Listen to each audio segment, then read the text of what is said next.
They're notorious, the notorious branch of the mongrel mob, notorious for their intimidating appearance, their violence, their rapes and, well, their shocking behaviour. But here's another shock. The notorious are shedding that image. They've launched a PR initiative, complete with PowerPoint presentations and slick promotional DVDs.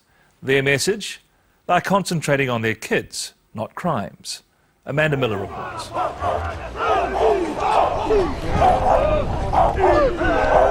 It's a fearsome sight.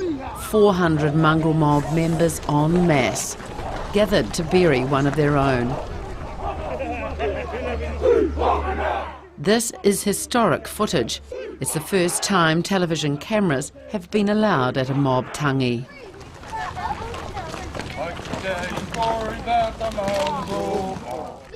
The mob have been responsible for some of this country's most heinous crimes. Among these men are rapists and killers. But the notorious chapter of the mongrel mob says it wants to forge a new path for its people and change things for the sake of the next generation. We're like any other human. We're parents, we're fathers, we're grandfathers. Those are the things we look at now. And as a mark of how committed Notorious is to the change, the leader, Roy Dunn, has agreed to his first interview in 30 years with the mob. Maybe it's because you're just too old now to be out there robbing banks. We've been there, we've done it. And it didn't get us anywhere. So now we're looking at positive things. But why would the public believe that you truly want to change? Yeah, but everybody deserves a chance. And I guess in time we'll only tell.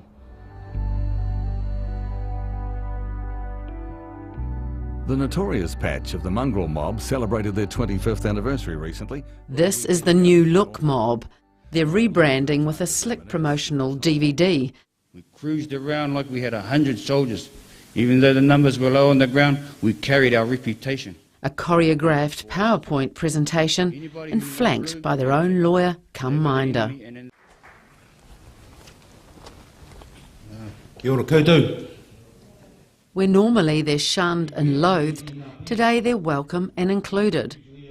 They're at a national hui on prison reform, and they're amongst judges, politicians and the top brass in the establishment. Crime and the criminal lifestyle. Instead of standing in a dock or behind bars facing authority, they're standing at a lectern talking with authority. I guess after all these years in jail, fighting the system, what most of all, seeing our kids not grow up, it's made us think, or it's made me think, as a leader anyway. When Roy Dunn was 14, he joined the mob, and about the same time he was told what his path would be in life. Well, said to me, from here, you will graduate to postal training. From there, you will go to Mount Eden prison. From there, you will go to Paremoremo, maximum. Those words stuck in my head. They even stick in my head to this day. For Roy Dunn and many of his bros here, that prediction was right. 8 years old, I stole a push bike from school. I was taken away from my family and made ward of the state. They share similar backgrounds of alienation in boys' homes. People died on our journey. People hung themselves. People were killed. We're the survivors. And by the 70s and 80s, their signature was on some of the country's most violent crimes. Aggravated robberies, manslaughter and rapes. When your life has been lived incarcerated for most of your youth and early adult lives, the years roll by and joining average society means a mountain that is so hard to climb. But when you get to the top, you see the clarity of what you're missing. 25 years ago, Roy Dunn helped to set up the Notorious chapter, handpicking top men from other mob chapters. And today he's the leader of more than 100 Notorious nationwide. to survive. But back then, he says his bros only ever had one family, and it was the mob. And I fought the system, and my bros with me at the time. The system was our enemy. No one else was in my world. It was only me and the mob. Kia ora koutou. Greetings, everyone. But someone else did come into Roy's life, Sam Chapman, a big man with a big heart from South Auckland, the unlikely messiah of the notorious chapter of the mongrel mob. Can we just give them a welcome, eh? It all began 9 years ago when Roy Dunn, a father of 6, came to Sam Chapman asking for help. I remember Roy saying, Sam, we want to change, but we don't know how. He talked about his own life. He talked about the years in prison. He talked about his children. That I think at that stage, he'd never seen any of them born because he was always locked up when they were being born. Sam Chapman, his wife Thelma, their daughter and 2 sons have shared their home with whoever needs it. And Sam's reputation has spread throughout the world. He's also a trustee for World Vision, and to the bros, he was the first person to believe in them. It wasn't about hand out, hand up. It was just a hand. He walked with us. He shared with us. He had no barriers. He opened up to us. And for someone to come in from the outside and do that, it hasn't been part of our thing. A gang is just a community of people who found a place to belong. That's all it is. They may channel their energy into crime. All we're doing is giving them another option to belong. That there is another place that you can call home and family. But the public look at these guys and they're the most odious and feared group in the country. And at times they have been. At times they are. But they can also be the most loving. And I've seen them love their children. And I've been a recipient of their love and their respect. Sam's mission began when the painter from Turangi married the 19-year-old Irish teacher. Both had come from Christian backgrounds where help and a home would always be provided. They carried on that tradition as their own family grew up. We don't run a rehabilitation house. We don't want to run a rehab home. This is our family home. Here, the formula for changing lives couldn't be more simple. Sam and his family take in the people that no one else wants. And they've lost count how many people have lived under their roof, but it's more than 100. And while the mob have never lived here, it's become like a second home. To me, life is not a project that has a beginning and an end, and here's what it's going to cost us. Life is life. We make a commitment and we walk together, good and the bad and the ugly. A community where too many of our children die. From his house, Sam runs Project Awhi. Support the Helping Hand appeal. And this is the Gentle Giant's kingdom. 7 houses provide homes for 4 generations of his family and those in need. Awhi also runs youth services and education programs. It's all paid for by Sam, his family, and donations from the public, and not 1 cent of government funding. Aren't you just one big sucker, Sam? Yep. Yeah, but that's part of it too, because that's the price you pay. It is about unconditional being sucked in. It really is. But the return is even greater, and you don't do it because of the return. When Roy got together with Sam, they drew up a strict set of rules for the notorious chapter. Put the kids first or hang up your patch. We've lost some members from the start. If they didn't see that point, that focus of the kids, the door was there, away you go. And you leave your patch behind. Change is happening slowly and often comes down to the basics. Sam's AFI project helps the bros do practical things like get a driver's licence, get the kids in preschool, get into their own homes and get jobs. They've even set up a company called Rent-A-Bro, where the mob take on labouring contracts.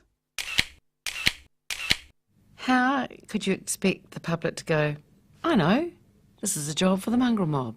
Rent-A-Bros, let's call them. You know, it's like, it's a huge leap. It's a huge shift in people's thinking. They can show the quality of their work. But it takes time for people's thinking to change. Another achievement was contributing around $20,000 worth of labour to building this new early childhood centre in Otara. The centre's been set up by Project AFI, and it's a dream come true for Sam Chapman.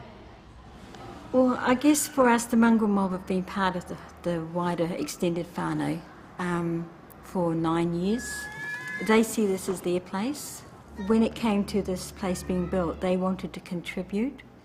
So they did the hard slog, manual labour, to help where they could. And now they're doing beautiful carvings. All right, because that's what you got to, all you can do is shake it. A lot of the bros' changes have begun in Sam's living room through workshops. And today some of the men and their kids are drawing what they see in their mirror, recording their successes and talking about what they want to change. Yeah, well, I pretty much like this celebrating my kids and their education. Because, I think we need to get involved with them in that area and helping them celebrate their successes. You know, however little they are in their world, they're still successes, and celebrating that and giving them, making them be happy out of that. Sam Chapman's recipe for change is quite simply love. All this love stuff is very woolly. How can it have such a big impact? To me, love isn't something that's just woolly and washy and feely touchy. Love is very practical.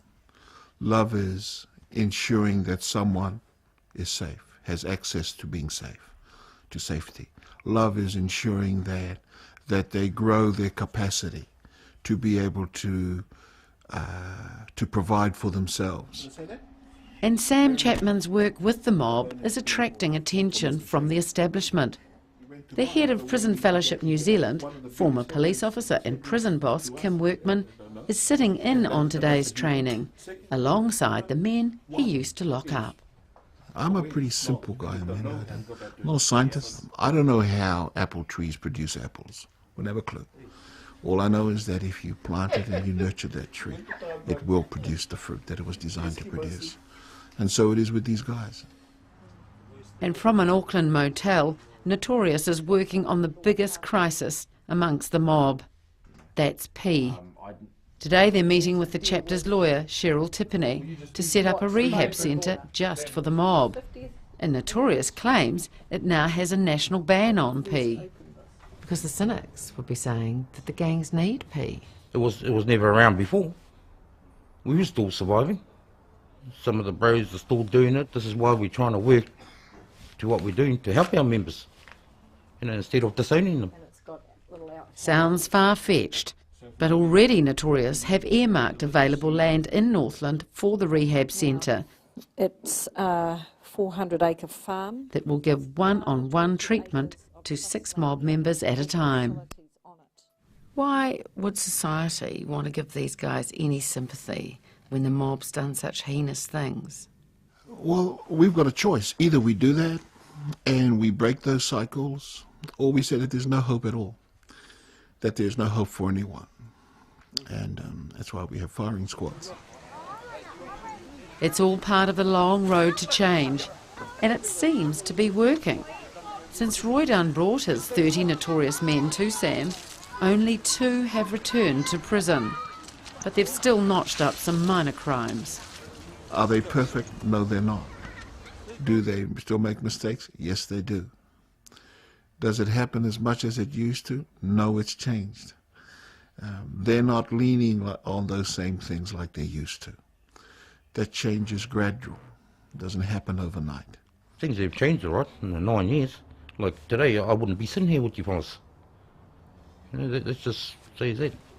I've never, the whole 30-something years of my time in the mob, I've never got up here and spoken in front of you guys, or even down the conference. Sweet love, sweet chariot, coming for to carry me home. For leaders like Roy Dunn, there's a huge task ahead for the mob, but he says the most simple but significant changes have happened already.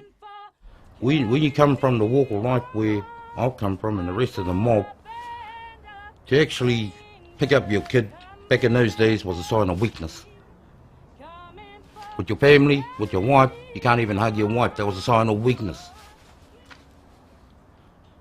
So to do that today, where you see it happening now, at the Tangis and everything, well, it's a big change. It's taken 9 years.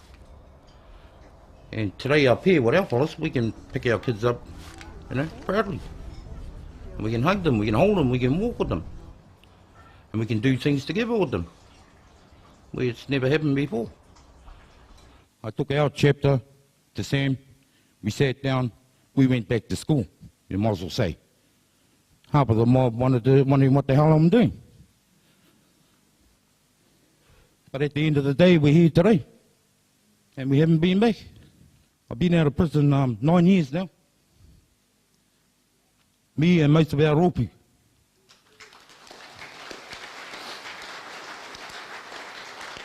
And it's through, most of all, through Sam that walking this journey with us. He didn't judge us. He didn't cast us. And sometimes I couldn't even understand myself how humble he was. And Sam's wife and his family, they took us in. Oh man, it's been an honour to hongi them.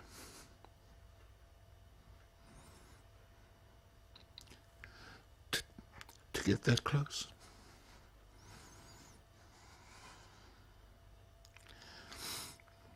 To share their breath and their tears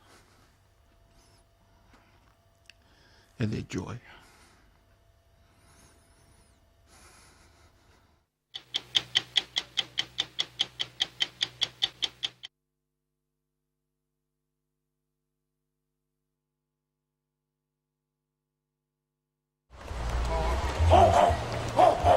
Amongst some of the most feared men in the country is one who doesn't wear a patch, but an infamous label that he's been branded with for the last 25 years.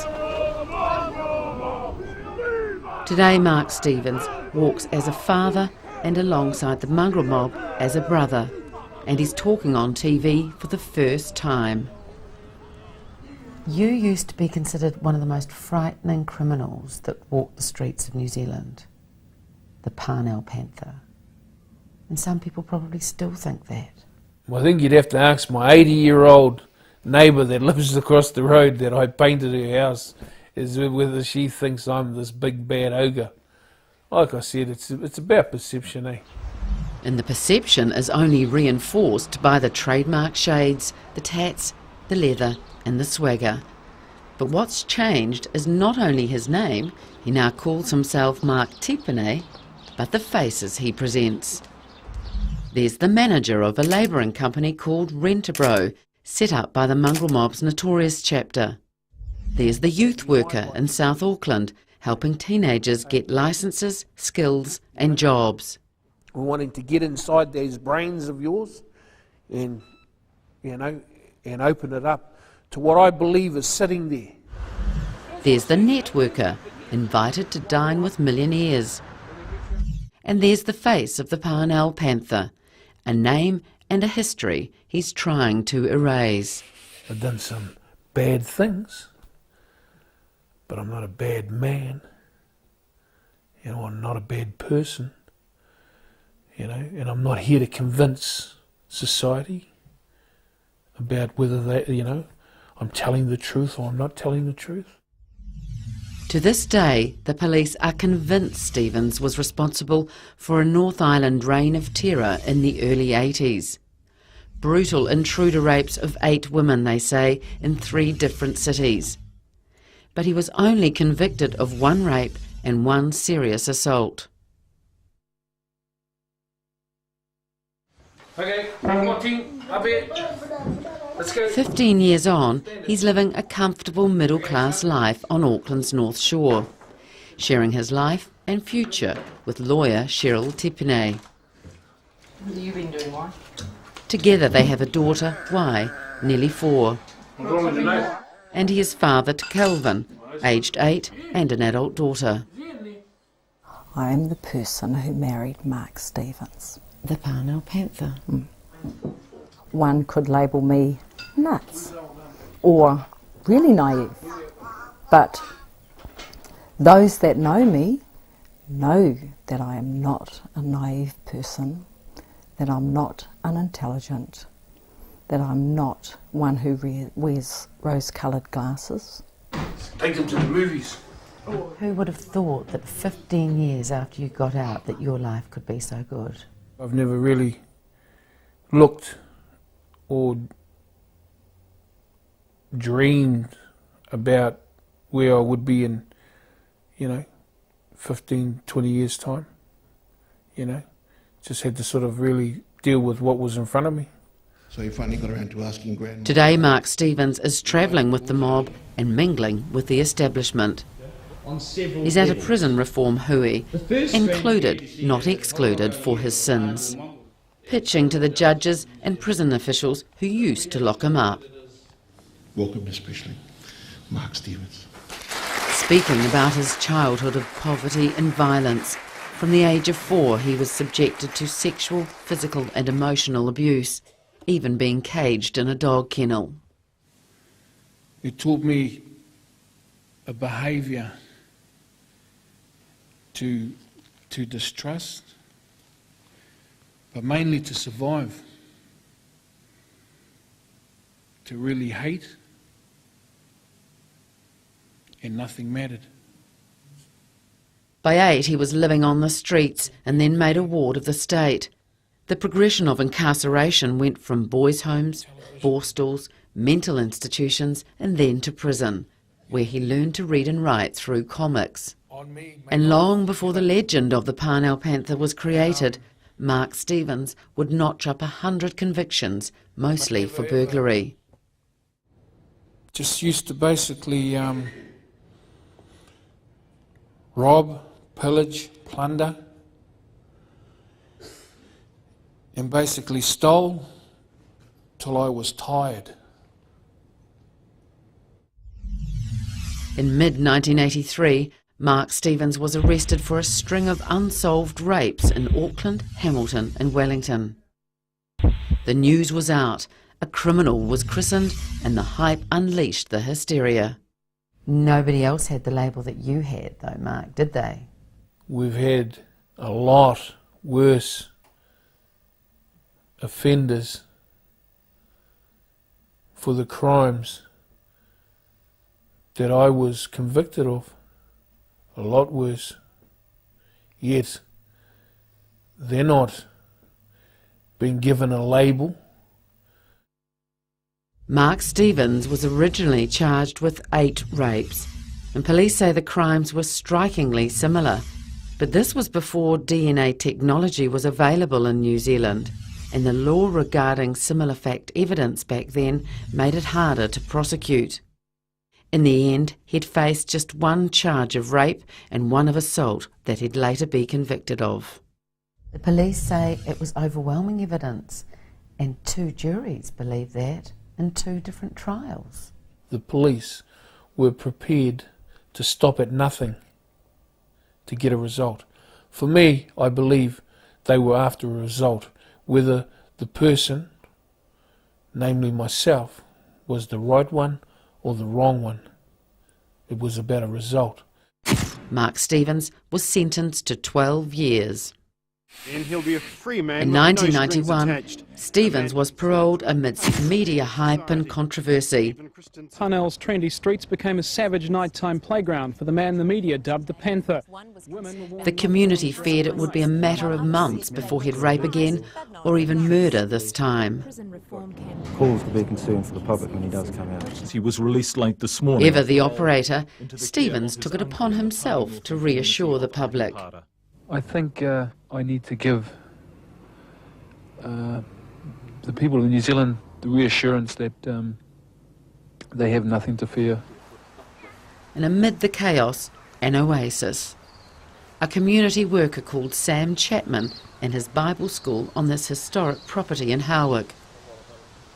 He took Mark Stevens into his life, knowing the convicted criminal's background.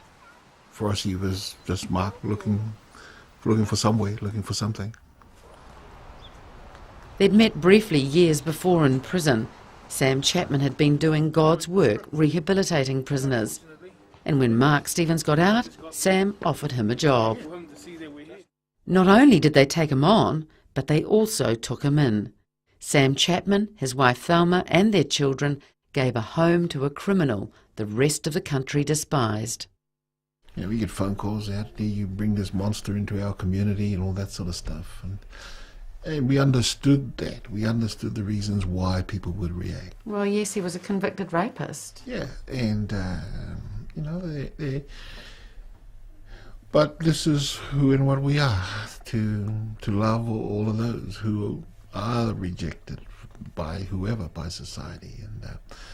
And as the was saying, you discover underneath all of that rough stuff, precious diamonds that exist. The risks were huge. Thelma was a Pākehā woman, like his victims, and daughter Hannah was just 12 at the time. She vividly remembers the day Mark Stevens arrived. I was actually homesick, and I was upstairs, and my brother came and told me that there was a rapist downstairs. So it took me a while. A rapist? He actually said a rapist. Yeah. But I was hungry, so I eventually, after about 2 hours, I think, but once I actually went down to meet him, it was a different story. I've never been scared of him.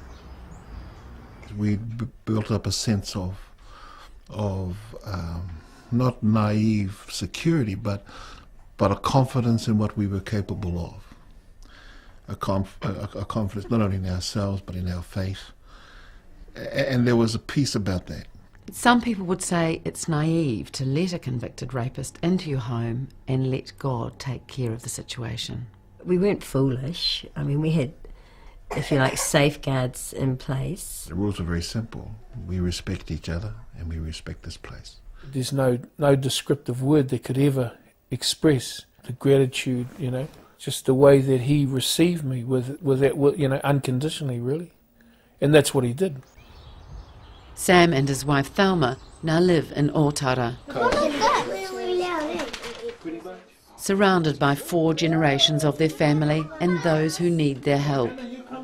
They both grew up in Christian homes, and for more than 30 years they say they've taken in the lost, the last and the lame in a program they run called Project Awhi. To be making sandwiches. Mark Stevens was just one of the 100 or so who have lived under their roof. Hey guys, look, Uncle Mark got the sandwich. But this controversial lodger stayed for 9 years, and for the first time the Chapmans say he experienced what it was like to belong to a family. For a long time he just watched, because he said, I remember him saying one time he'd never had a the family environment, and we gave him a birthday cake for his birthday one year, the first year he was with us, and he could never remember having had a birthday celebration. Just sitting at the same table was a breakthrough for this man. After being beaten by the women in his family and then forced to return to his violent childhood home by a female social worker, Stevens refused to eat and interact with Thelma for a long time. How difficult was that? I mean, this was your own home and this was your own family, and he was living under your roof. You have to give him space after what he'd been through and where he'd come from. When I did find that out, it just made me realise what a remarkable woman she is, that he wouldn't talk to her and he wouldn't sit at the same table, like I said. I don't know if I could deal with it myself and still allow him to live in the home. But that changed. How much do you thank Sam Chapman for what he's done for you and your life? I don't think that there would ever be a word that would describe how one would feel, how Sam has influenced my life. Both Sam and his wife Thelma are extraordinary people, and I don't say that lightly. You know, it's with great thought as to who they are as people. It was through Sam Chapman that Mark met his future wife Cheryl. She was then a law student and is now working as a barrister in South Auckland. Do you ever have any doubt about your position in terms of the man you've married and had a child to? No, I'm not afraid of him. I don't fear him. I know what I believe to be the truth. I don't expect others to see what I see. How did you make that decision? Christ. When I met Mark, our relationship wasn't based on infatuation. I sincerely believe that the genuineness of his heart came through. Everything about his past was revealed through his mouth. As a Māori, I've always known that God is real.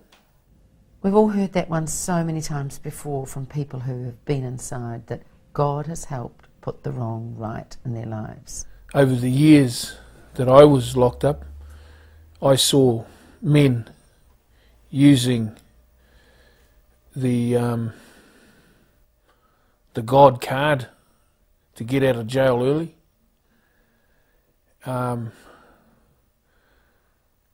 No one could ever accuse me of using the God card, because instead of getting out early, I got out later.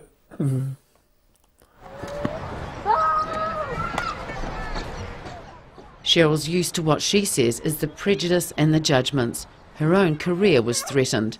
There was a protest to stop her being admitted to the bar, but she stands by her choice and stands by her man. Was there ever a time when you asked Mark for the truth and you were given the truth? I never asked him. The day I met Mark, we sat down and he told me his life story from when he was a little boy through to the day I met him.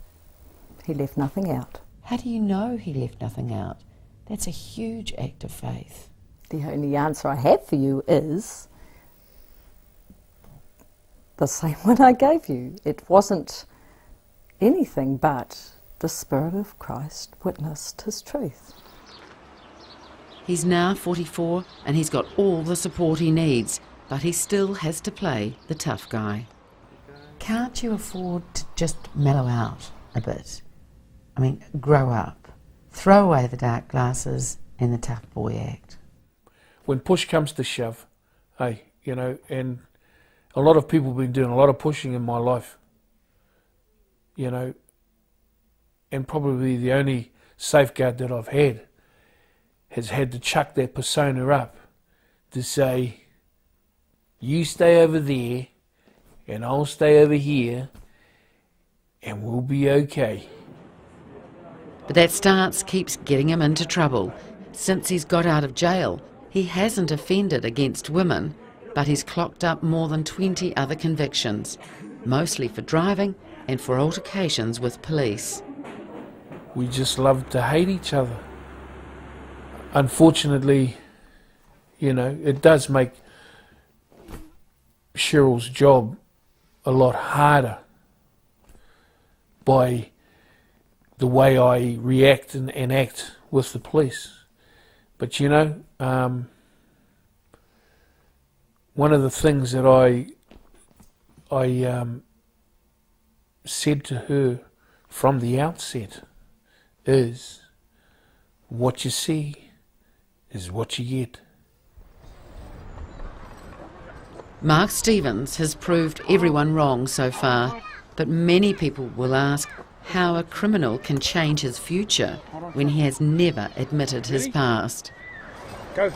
And I guess there are going to be some people out there that'll always look at me and say, oh, he's not remorseful, he's not remorseful. Well, you know, my question to that is, how can you be remorseful for something that you know you haven't done? The law courts made a judgment, rightfully or wrongfully. Society assumes that the courts were right. He was punished for that. That's over. I've never questioned him about that. To me, that's finished.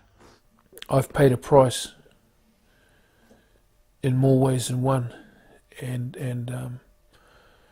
you know, spending the best part of 20-odd years incarcerated in institutions throughout New Zealand.